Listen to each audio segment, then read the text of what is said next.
মাছের গাড়ি উল্টে বিপত্তি, জখম 4, ক্ষতিগ্রস্ত লক্ষাধিক টাকার মাছ। সোমবার ভোররাতে মাছের গাড়ি উল্টে গুরুতর জখম হলেন 4 জন।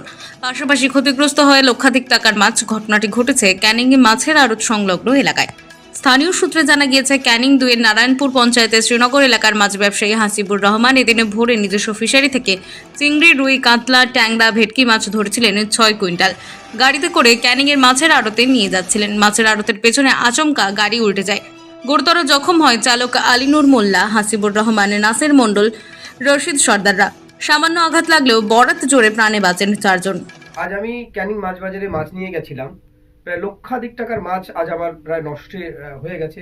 যে ক্যানিং এর ড্রেনে পড়ে যে এতটা জঘন্য রাস্তা, যে চলাচল তো অযোগ্য, মানুষের চলাচলের অযোগ্য, এবং যারা ব্যবসায়ী যায় প্রতিনিয়ত শুনছি ওখানেই দুর্ঘটনা ঘটে।